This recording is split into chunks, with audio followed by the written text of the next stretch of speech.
السلام عليكم، مرحبا بكم في القناة ومرحبا بكم في فيديو جديد. هل لديك مشكلة الحبوب؟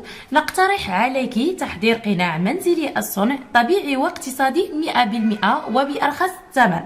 يعتبر ماسك الجبن والليمون من أفضل الطرق للقضاء على البثور السوداء التي تتعمق بداخل مسامات بشرتك وتفقدك ثقتك بنفسك. كما يعمل هذا القناع على إزالة الخلايا الميتة وتنظيف البشرة بشكل كامل. أيضا يفتح ويرطب البشرة ويعطي إشراقة للوجه. كما قلنا في السابق، مكونات هذه الوصفة قطعة من الجبن المثلث وقطرات من عصير الليمون.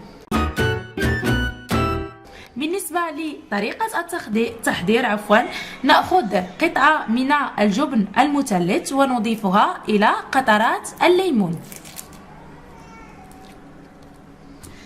نقوم بمزج هذا الخليط حتى الحصول على خليط متجانس.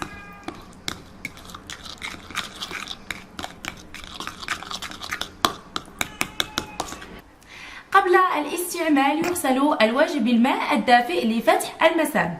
بعد غسل الوجه قومي بتجفيف وجهك جيدا، ثم ضعي هذا الخليط على بشرة وجهك بهذا الشكل أو على الجسم أيضا أو المناطق المراد تقشيرها وتبييضها. يدلك الوجه والرقبة لمدة دقيقتين بهذا الشكل، ثم يترك هذا المزيج على الوجه لمدة 3 دقائق فقط. بعدها يتم غسل الجسم بالماء الدافئ مرة أخرى وتجفيفه بواسطة المنشفة، وقومي بحركات دائرية بأصبعك لتقشير القناع. بعد ذلك قومي بترطيب البشرة باستعمال أي كريم المعتاد لديك، ويتم وضع بضع قطرات من ماء الورد في قطعة من القطن ويتم مسح الوجه بها حتى يتم غلق المسامات. يتم استخدام هذه الوصفة مرة واحدة أسبوعيا.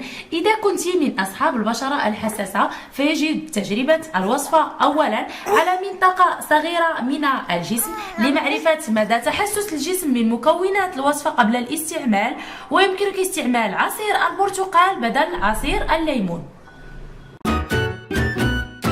أتمنى أن تكون قد أعجبتكم هذه الوصفة. شكرا على تتبعكم. إذا أعجبكم هذا الفيديو ما عليكم فقط عمل جيم لهذا الفيديو وبارتاج ليستفيد منه الجميع. يمكنكم الاشتراك في القناة للتوصل في جديد القناة وذلك بالضغط على زر أبوني. شكرا على تتبعكم. إلى اللقاء، إلى فيديو قادم وحلقة قادمة بإذن الله.